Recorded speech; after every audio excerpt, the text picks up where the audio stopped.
할렐루야. 반갑습니다. 이제 구면이죠. 저도 여러분들 얼굴 보니까 다 저희 잘 아시는 그런 분들 같아요. 죄송합니다. 이름들을 제가 모르지만 저희 가족 같고 식구 같고, 이렇게 귀한 자리에 특별히 주일 아침 오전에 선교사가 우리 교회 지역교회 성도님들 만나보기가 쉽지는 않아요. 그런데 특별히 우리 김 목사님 그리고 우리 교회 장로님들 허락해 주셔서 이 시간에, 특별한 시간에 여러분들 뵙게 돼서 진심으로 기쁘게 생각을 합니다. 특별히 7월 8일부터 한 주간 미얀마를 다녀왔습니다. 저 개인적으로는 아까 목사님 설명하신 대로 17개국의 한 40여 개의 미전도 종족을 대상으로 선교 사역하는데, 미얀마는 매우 특별한 나라입니다. 그래서 아마 전 세계에서 가장 많이 반복적으로 다녀온 나라가 되겠고, 하나님의 은혜로 한 60여 개 나라를 이렇게 다니면서 선교 사역하게 됐는데, 미얀마는 1년에도 한 10여 차례 이렇게 다니고, 제가 지난 한 상반기를 좀 결산하면서 여행한 거리를 한번 계산해 보니까 한 지구 3바퀴 정도 1년에 보통 코로나 이전에는 10바퀴 정도 다녔어요. 근데 아무래도 조금 덜 다니게 되는 것 같아요. 10바퀴면 얼마 정도 거리가 되는지 감이 오시는 분이 있을까 모르겠는데 한 12만 킬로 정도 될 겁니다. 3바퀴 정도 되면. 필사 얘기를 오전에도 일부 예배 때도 했는데 한번 나누면서 여러분들에게 한번 도전하고 싶습니다. 여러분들이 부활절 맞이해서 금식하시면서 어떤 분은 또 사순절 기간 동안에 성경 필사를 해오셨잖아요, 그렇죠? 그리고 할 때마다 감사의 마음으로 헌금하셔서 모아진 헌금이 미얀마의 성경 보급으로 또 쌀 나눔으로 아름답게 이렇게 전파되었는데,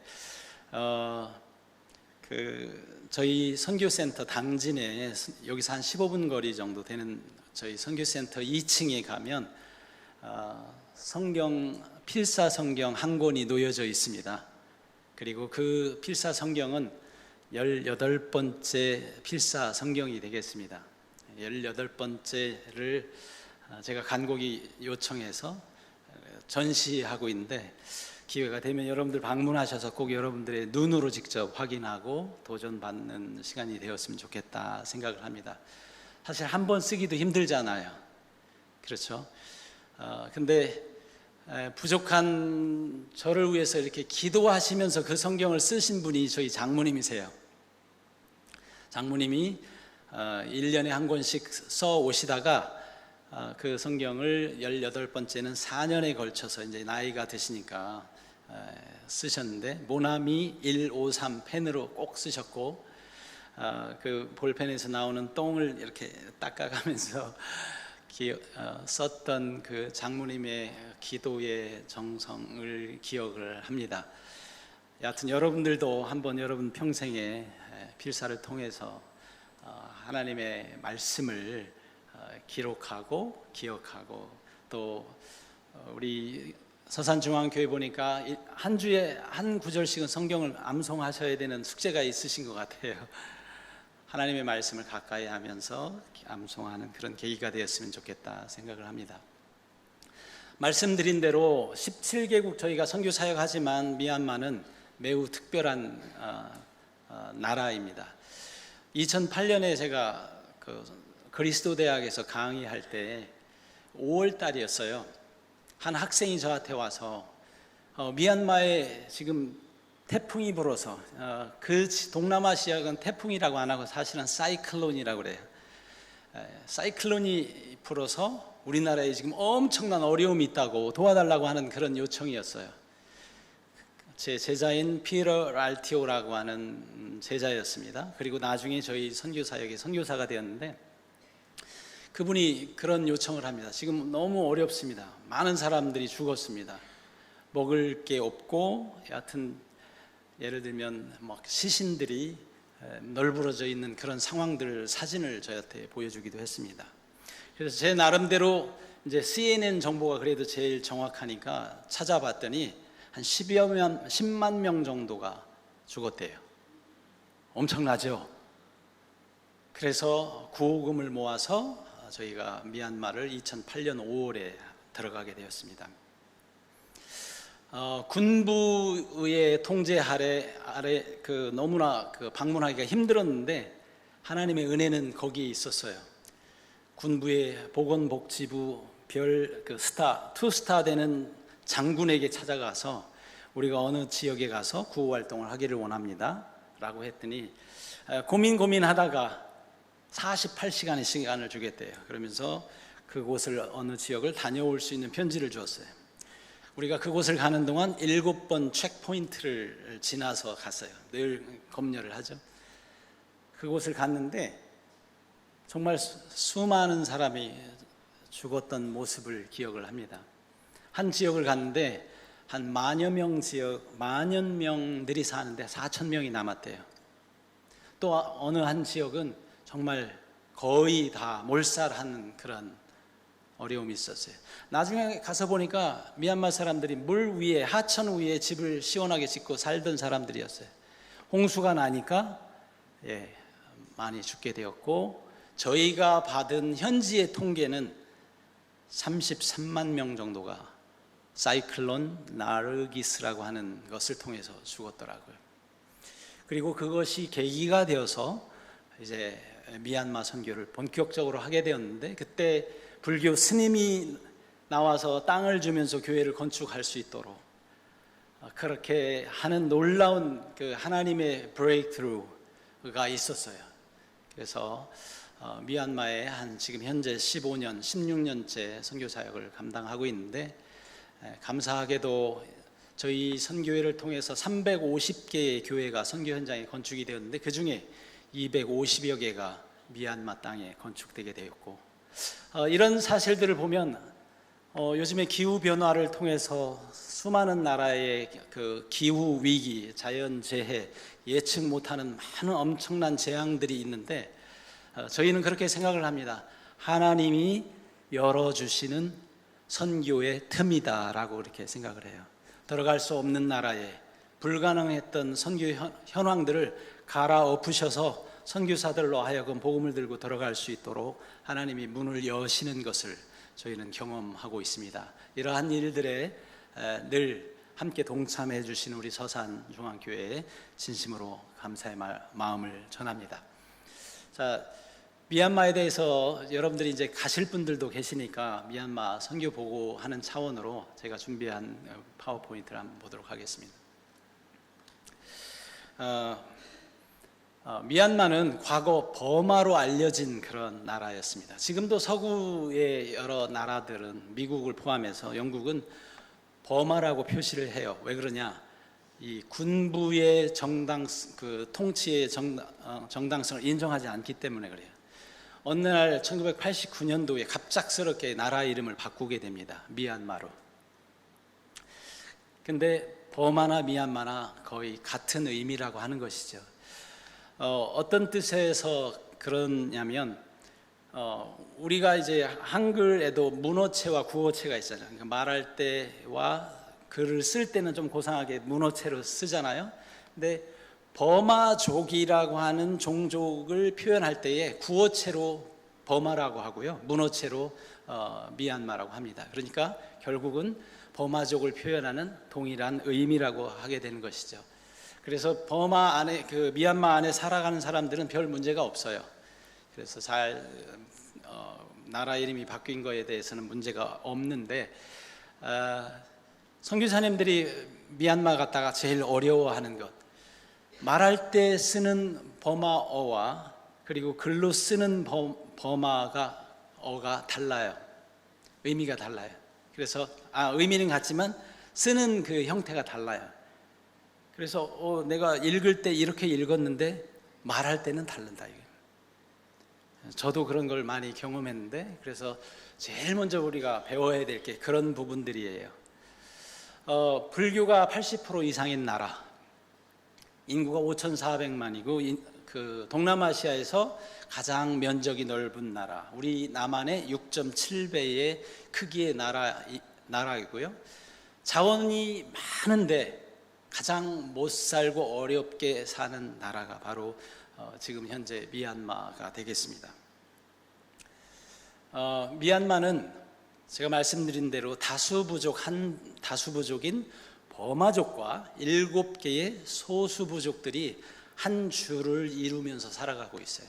그래서 지금 색깔로 보이는 그 중심부를 제외하고 외곽으로 서부, 북부, 동부, 남부를 형성하고 있는 그러한 색깔로 표현되는 지도는 대부분 소수부족들이 차지하고 있는 주들이 되겠습니다.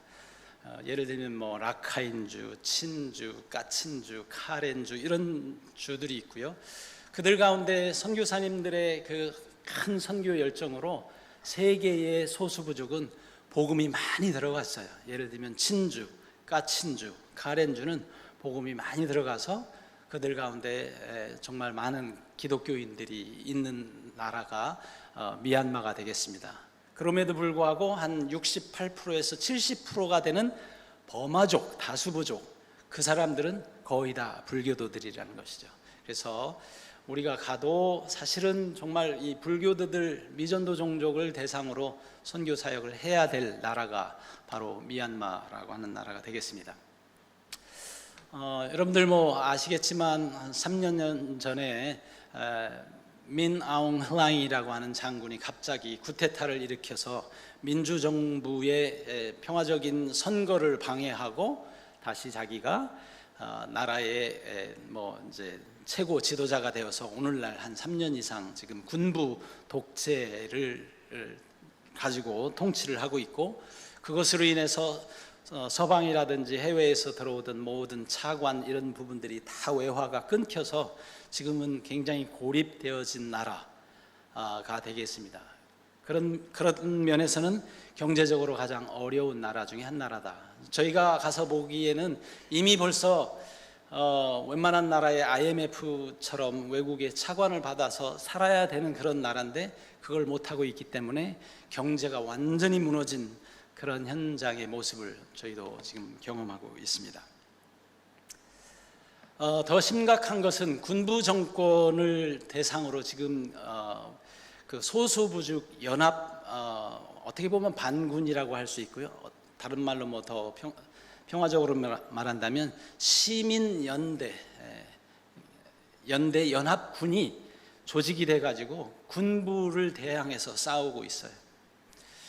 사실은 양곤 주변에는 별 문제가 없는 이유가 그곳에는 다 대부분 불교도들 그리고 버마족들이 주로 많이 모여 살기 때문에 그곳에는 전혀 위협을 가하지 않고 어떤 전혀 전쟁이라든지 이런 어려움이 없어 보이는 곳이고, 저희가 실제로 경험하기도 그렇게 지금 현재 그러나 지금 현재 북, 동부 이런 지역들은 치열하게 전쟁 중인 나라가 지금 미얀마가 되겠습니다. 그런 가운데서 우리 서산중앙교회를 통해서 한 교회가 이제 건축되어지고 있는데, 그 와꾸교회는 양곤 디비전이라고 하는 곳에 지금 보이는 빨간 지역, 그 지역에 교회가 지금 건축이 되고 있다, 제가 설명드릴 수 있습니다. 그리고 그 와꾸교회 현재의 모습은 지금 저렇게 건축되고 있습니다. 사진으로 보면 좀 보잘것없죠. 그렇지만 지역에서는 최고의 건물입니다. 예. 그리고 감사하게도 이 지역을 지난 7월 9일 날 직접 다녀왔습니다. 가는 길이 조금은 험했어요. 근데 하나님의 은혜로 잘 다녀왔는데, 현지에 가서 제가 한번 교회 앞에서 현지 상황을 잠깐 설명하는 영상을 좀 담아왔는데, 한번 틀어주시면 함께 보도록 하겠습니다.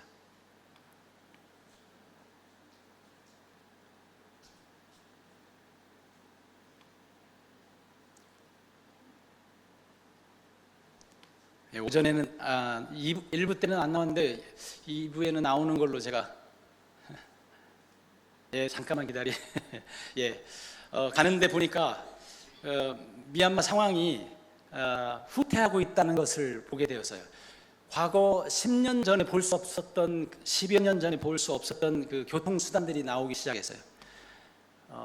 오토바이 옆에다가 이렇게 의자를 단 그런 그 교통수단이 과거에는 없었는데, 어려우니까 이제 택시나 다른 더 좋은 교통수단 대신에 그런 수단들이 나타나기 시작을 해가지고 자전거에 다시 웬만한 나라는 앞으로 달리잖아요. 근데 이 나라는 지금 뒤로 가고 있기 때문에 옛날 교통수단으로 돌아가고 있는 것을 보았고, 저희도 그런 교통수단을 타고 그 현장에 이렇게 방문하게 되었는데, 감사한 것은 선교적으로 볼 때 우리 여러분들이 후원한 왁국교회는 돼요? 예, 들어주세요. 안녕하세요. 서산중앙성결교회 우리 김기동 목사님, 그리고 장로님, 또 여러 성도 여러분, 저는 지금 서산중앙교회에서 후원해서 건축되고 있는 교회를 지금 방문하고 있습니다. 교회 사진을 전에 이미 보내드렸었는데, 저희도 좀 뭐랄까요, 좀 불완전한 모습에 조금 염려가 됐었는데, 와서 상황을 보니까 충분히 이해가 되고, 또 교회는 잘 건축되고 있는 상황을 보게 돼서 개인적으로는 매우 기쁘게 생각을 합니다. 이 지역은 미전도 종족 지역이고, 특별히 전통적으로 불교, 강성 불교가 강한 지역입니다. 우리 감상 또는 감사잉 목사님께서 미얀마 안에서 선교사로 자원해서 이쪽 지역의 미전도 종족을 복음화하기 위해서 죽기 살기로, 죽으면 죽으리라 하는 마음으로 이곳에 와서 교회를 개척했고, 또 이렇게 교회를 건축하게 되었는데, 워낙 강한 불교도, 특별히 지금 현재는 군부의 독재하에 있기 때문에 불교도들과 군부들의 연합으로 교회를 핍박하고 있는 그런 어려운 상황이 있다고 합니다. 언제든지 교회가 건축이 되면, 마무리되면, 아이고 저런. 여러분들이 오실 수는 있으나 와서 방해가 심하죠. 공식적으로 공헌 예배를 드리고 이렇게. 예, 여기까지 봐야 될 것 같아요. 소리가 잘 안 들려서. 예. 다음에 잘 되면 한번 여러분들 한번 보시길 바라고요. 그 지역이 말씀드린 대로 미전도 종족 지역이고 불교도들 강성 지역이었던 것을 저희가 확인했습니다. 여러분들이 생각하는 그 불교의 그 느낌이 미얀마 현장에 가보면 훨씬 더 강합니다. 그래서 이 불교도들의 그 기득권 세력들이 뭉치면 사실은 모든 어떤 핍박들이 있는 곳인데, 지금 눈에 보이지 않는 핍박들이 이 교회에 있었던 것을 저희가 확인했고, 그것들을 이겨내면서 지금 모습의 교회로 건축한 것도 정말 하나님의 은혜였다라고 이런 보고를 드릴 수가 있습니다. 바라기는 11월 중에 한번 가서 그 땅을 밟고, 또 감상 목사님 가서 열심히 전도해 가지고 18명의 불교도들이 주님 앞에 돌아오는 놀라운 역사가 있었습니다. 할렐루야. 보통 일이 아닙니다. 예. 제가 볼 때는 빌립보 교회 루디아와 같고, 그 다음에 그 간수들과 같은 정말 그 피와 땀으로 세워진 그런 교회고, 지금 현재 그분들이 모여서 예배하고 있는 교회라고 한 사실을 인해서 한 번 더 감사하고, 아마도 서산중앙교회가 물질로만 후원한 교회가 아니라 마음을 다해서 그 교회를 위해서, 그 감상 목사님을 위해서, 그 지역 복음화를 위해서 더 열심히 뜨겁게 기도하라고 하는 아마 숙제가 아닌가 생각을 합니다. 자, 오늘 주어진 시간이 저에게 지금 이제 보통 여러분들 이제 여유 있게 해도 됩니까? 감사하죠. 그런데 아마 여러분들도 일정 있으리라 생각을 하고 최대한 잘 조절하도록 하겠습니다. 오늘 말씀의 제목을 빌립보 교회 선교다 라고 하는 제목으로 이렇게 잡아봤는데, 제가 성경을 쭉 이렇게 연구하고 보면서 빌립보 교회보다 더 열심히 선교에 동참한 교회가 없다라고 하는 것을 판단하고, 빌립보 교회가 우리 오늘 지역 교회에, 한국 교회뿐만 아니라 온 세상 교회에 가장 완벽한 선교의 모델이다, 그렇게 생각을 합니다. 빌립보서 1장 3절에서 5절에 보면은 그렇게 사도 바울은 기억해. 내가 기도할 때마다, 내가 여러분들을 생각할 때마다 하나님 앞에 감사한다. 내가 기도할 때마다 너무 기쁜 것은 너희가 첫날부터 지금까지 복음을 위한 일에 동참하고 있기 때문이다. 이렇게 표현을 하고 있어요. 또 오늘 말씀에 보면 그 빌립보 교회에 머물면서 빌립보 교회가 이제 개척이 되죠. 그 개척의 중심에 루디아의 가정, 그리고 감옥에 있던 간수들의 가정이 주님 앞에 돌아오게 되면서 이제 빌립보 교회가 시작이 돼요. 그 다음에 이제 빌립보에서 그 다음에 여정으로 데살로니가를 가고 베레아를 가고, 그 다음에 아테네와 고린도를 향해 가면서 계속해서 교회를 개척해 나아가는 것이 사도 바울의 2차 전도 여행의 여정이었습니다. 그런데 빌립보 교회는 어디의 중심이냐면 마게도니아라고 하는 곳의 중심이었어요. 그래서 제가 성경을 볼 때는 마게도니아 사람, 마게도니아 교회, 마게도니아 형제 하면 당연히 그곳에는 빌립보 교회가 있었다라고 이렇게 표현을 할 수가 있습니다.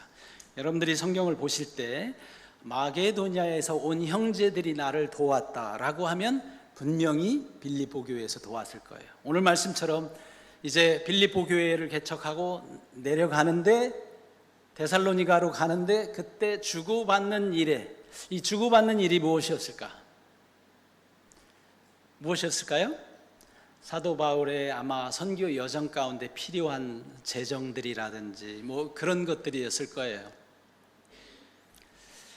어저께 며칠 전에 저희 아프리카 선교사님이 급히 수술 받으러 차드에서 들어오셨어요. 오셔가지고 수술 받으려고 하니까 열이 발생을 해요. 갑자기 알고 보니까 말라리아 같대요. 말라리아. 저희가 이제 아프리카 갔다 올 때 되면 꼭 사가지고 오는 약이 말라리아 약이에요. 왜냐 나와서 한 2주 정도는 말라리아가 잠복되어 있을 수 있거든요. 그래서 그 증상이 나타나면 그 약을 먹어요. 근데 이 선교사님이 그런 지침을 깜빡 잃어버렸나 봐요.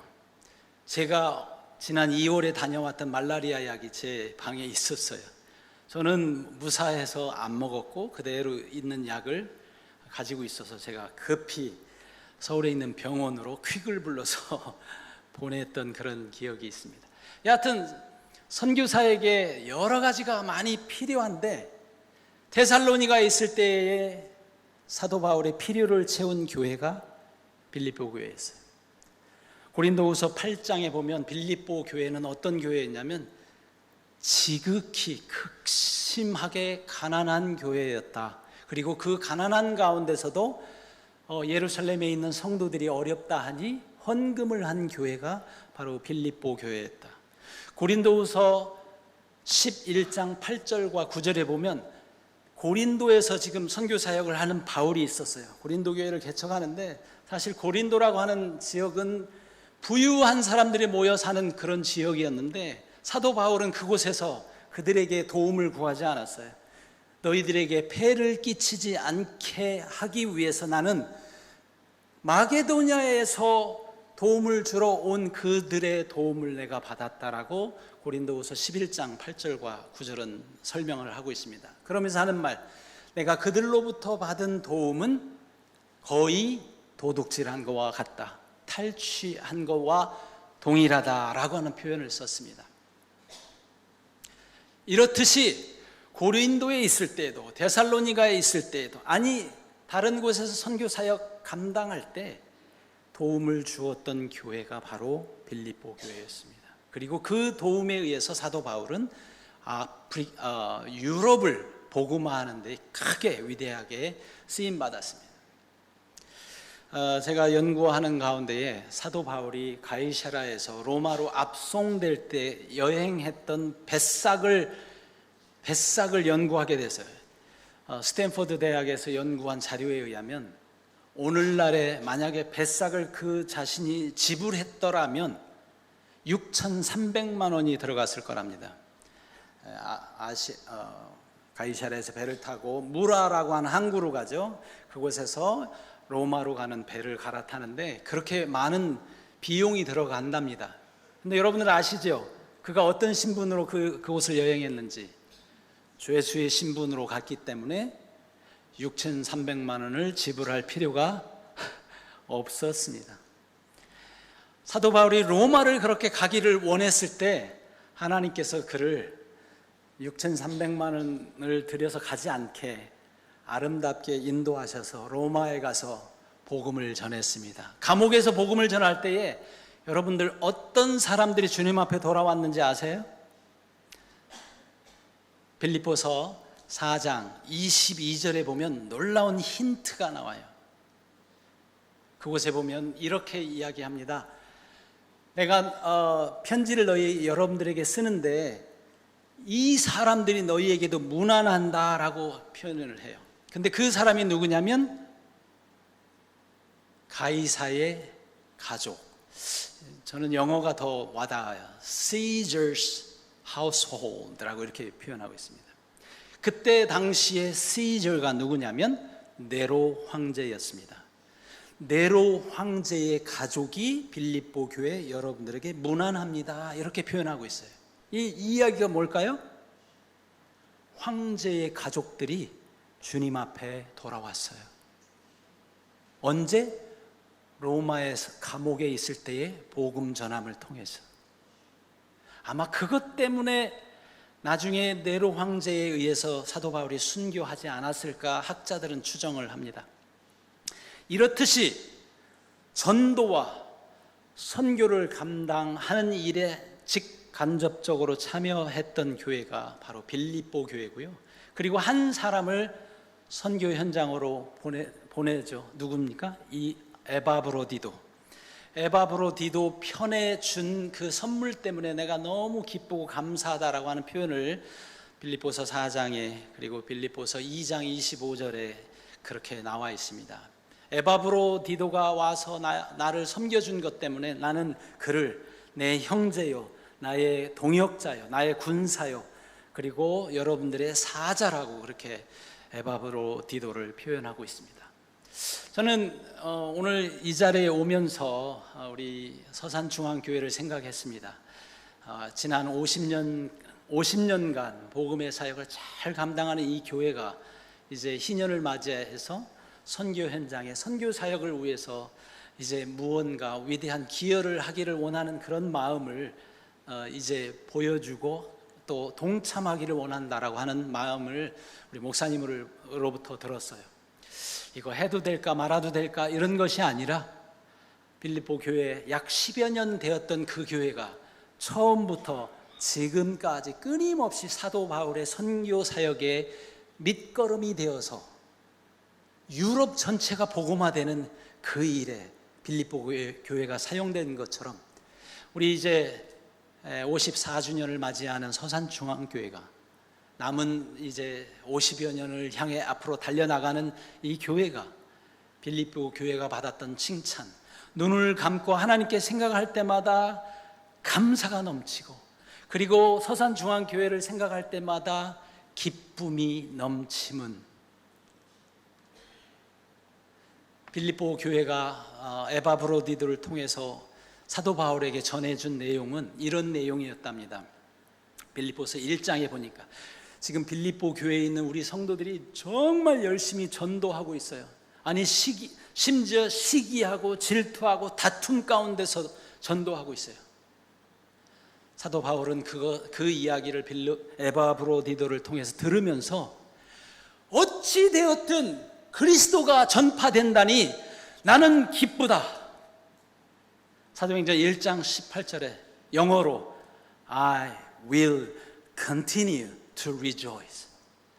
나는 기뻐하리라 한국말로 이렇게 나왔는데 제가 영어로 성경을 읽어보니까 I will continue to rejoice. 그 이야기는요, 교회를 생각하고 기도할 때마다 늘 기쁜 거예요. 감사가 넘치는 거예요. 제가 서산중학교 생각할 때마다 작년에도 헌금해 주셔서 우간다에 가서 성경 보급도 하고, 근본에 이번에 또 쌀 보내기, 또 성경 전화, 교회가 건축되어지는 이런 모습들을 보면서 서산중학교의 우리 김 목사님과 여러분들 생각할 때 저도 사도 바울처럼 한 번 기쁜 것이 아니라 계속해서 Yes! 사도 바울이 그 성경의 영어 표현은 그랬어요. Yes, I will continue to rejoice. 나는 계속해서 기뻐할 것이다. 미국 사람이 이제 영어를 잘하는 목사님이 rejoice라고 하는 기쁨과 happiness에 대해서 구분을 했더라고요. 기쁨과 행복. 그런데 행복은 잠시 temporary, 잠시의 기쁨이고요. joy하고 rejoice는요, 계속이랍니다. permanent하다라는 뜻이랍니다. 여러분 안에 어떤 것이 영원히 계속해서 기쁨을 가져다 줍니까? 여러분들의 자녀들이? 여러분들의 재정이? 무엇이 여러분들을 영원토록 기쁘게 할 것입니까? 샘솟도록 생각할 때마다, 기도할 때마다. 빌립보서를 많은 분들이 강의할 때 기쁨의 표현이 많은 그런 성경이라고 강조를 하세요. 그래서 16번 나왔답니다. 기뻐하라, 기쁘다. 예. 여러분들 안에 이 영원한 기쁨이 있기를 원합니다. 근데 이 영원한 기쁨은 누가 주시냐면 하나님이 주세요. 하나님이 잘했다 칭찬할 때 그 기쁨이 내 안에 있고, 오늘 빌립보 교회 성도들을 향해서 사도 바울은 오늘 4장 1절에 너희는 나의 기쁨이야, 너희는 나의 크라운이야, 이렇게 설명하고 있습니다. You are therefore 하면서 중간에 my joy and crown. 여러분, 나의 기쁨이고 내 면류관입니다. 근데 이 면류관이라고 하는 뜻은요, 내가 받아야 될 최고의 상급을 말하는데, 그 면류관을, 내가 받아야 될 면류관을 전적으로 빌립보 교회 성도들에게 바울은 주고자 했던 거예요. 그러니 바울에게 있어서 가장 큰 기쁨이 바로 빌립보 교회 성도들이었다는 거예요. 바울이 많은 교회들을 개척했잖아요. 고린도 교회, 수많은 교회를 개척하는데 그 중에 기도할 때마다 떠오르고 감사가 넘쳤던 교회가 빌립보 교회였다. 아멘. 저는 저의 기쁨이 여러분들 교회이기도 하지만 하나님께서 여러분들 한 분 한 분을 보시면서 서산중앙교회를 보면서 사도 바울이 표현하기를 여러분들 나의 기쁨이요 나의 면류관이라는 표현이 하나님 보시기에 서산중앙교회는 하나님의 면류관인 교회, 하나님이 식지 않는 그 기쁨으로 흐뭇하게 보시는 그런 교회가 되었으면 좋겠어요. 어떻게? 복음을 위한 일에 동참하면서. 여러분들의 귀한 헌금이 그동안에 국내의 많은 교회나 성도들과 이웃들을 위해서 쓰여졌다면, 이후로는 이제 선교 현장에 복음이 필요한 미전도 종족들에게, 불교도들이 주님 앞에 돌아오는 일에, 이교도들이 하나님을 알게 되는 일에 여러분들의 귀한 물질이 쓰임받게 되고요. 오늘 빌립보서 4장 17절에 보면 여러분들이 드린 그 헌금 이런 것들 때문에 오히려 여러분들의 재정에 플러스가 되기를 원하는 그 마음을 사도 바울은 담고 있습니다. 여기 보면 한글 성경에는 풍성한 열매를 구한다고 돼 있는데 영어로 보면 더 정확해요. More be credit to your account. 제가 조금 더 쉽게 설명하면 여러분들의 은행 계좌에 더 많이 하나님께서 쓸 것을 채워주실 것이다 라고 하는 것을 이야기하고 있습니다. 혹시 여러분들 헌금하고 하나님 앞에 드려서 망한 사람들 계신가요? 저는 한 번도 그런 분들을 보지 못했어요. 저희 선교회를 위해서 1억 가까이 헌금하신 분이 계시는데 1년에 1억 정도 하세요, 늘. 근데 그분이 저 미국에 사시는 권사님이세요. 잘 알지 못하는 권사님인데 그분 망했다는 소식을 제가 들어본 일이 없어요. 오히려 하나님께서 그 재정을 쓸 것을 더 풍성하게 채워주는 거예요. 주를 위해 드렸더니 하나님이 뒷문을 닫아주시는 놀라운 그 축복의 그 간증의 주인공이 저는 우리 서산중앙교회 성도 한 분 한 분이 되어지시기를 주님의 이름으로 축원합니다. 이 일에 다시 한번 여러분들에게 귀한 일을 하셨다 감사드리고, 이후로도 하나님의 기쁨이 되는 우리 서산중앙교회 모든 성도님들 다 되시기를 주님의 이름으로 축원합니다. 기도하겠습니다.